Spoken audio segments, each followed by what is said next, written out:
Last night I got together for a visit with a girlfriend that I hadn't seen in a while.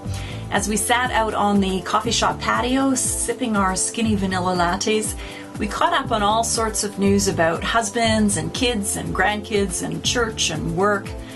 When a couple of dogs and their owners strolled past, I remembered that my friend Jan had a large Labradoodle.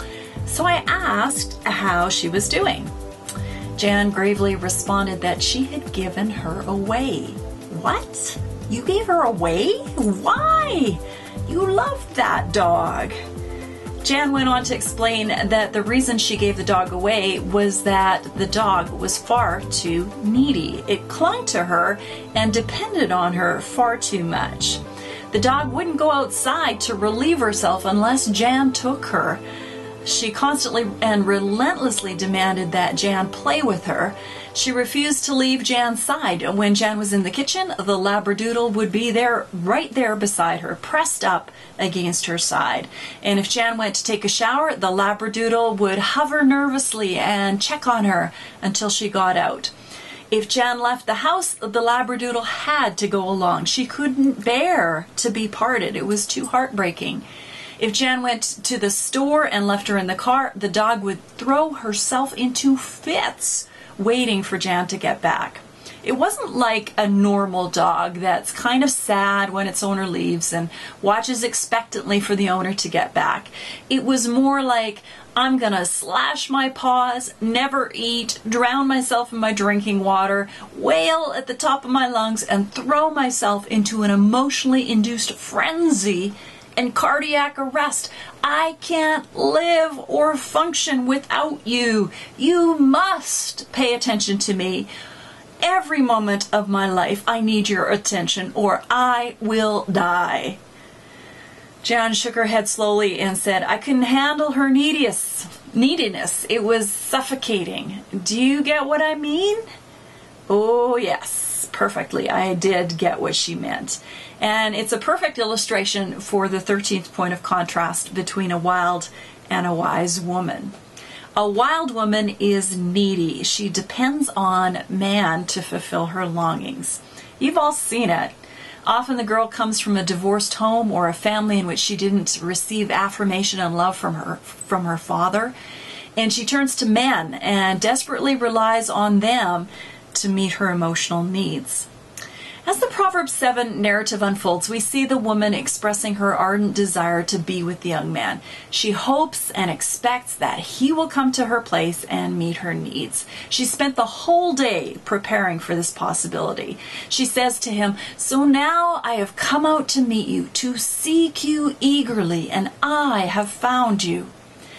She strokes his ego by emphasizing his importance to her. I've come out to meet you, to seek you eagerly. You're the man of my dreams. You are so amazing. You're so strong. You are so right for me. You're so handsome. You're the only one who can help me. You're the one who I've been waiting for. I'm so glad that I found you. She puffs up his head to think that he's the only one who can rescue her from her loveless plight. He's her knight in shining armor, her savior.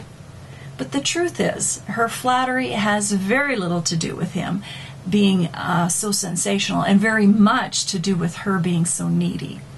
He's just a means to an end. She's only interested in him because she thinks he will satisfy that gaping hole in her heart.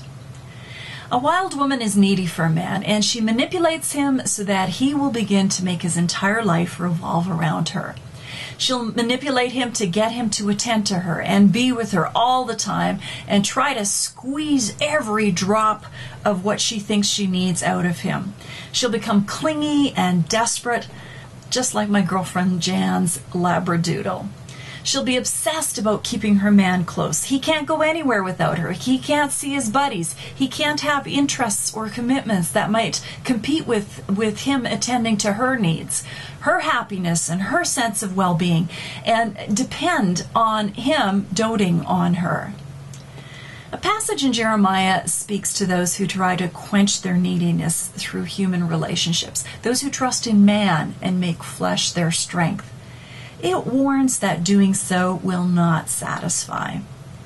You know what, girls? If you rely on a man to meet all your needs, you're going to find that the water he can provide is limited. You'll be disappointed. You'll be left thirsty. But if you continually look to the Lord to meet your needs, you'll be like a tree planted by water. Your leaves will remain green, even if your human relationships go through dry spells. All of us have needs. God created us with needs. He created us with a God-shaped vacuum in our souls, a vacuum that begs to be filled. A girl gone wild looks to men to fulfill the deep longings of her heart. She relies on them for her own sense of self-worth, her identity, and her wholeness. She is needy and dependent. A girl gone wise knows that no man on the face of this earth could ever fill the God-shaped vacuum in her heart.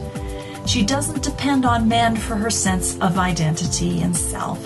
Instead, she delights in the Lord and depends on Him to give her the desires of her heart. Who or what are you turning to? Whom do you depend on to fulfill your longings? I want you to read the chapter on neediness and then have a look at your life and ask yourself the hard questions. There's nothing wrong with feeling needy, but if you're wise, you're going to turn to the Lord rather than men to meet the deepest desires of your heart. Thanks for joining me. I'll see you next time on Girls Gone Wise.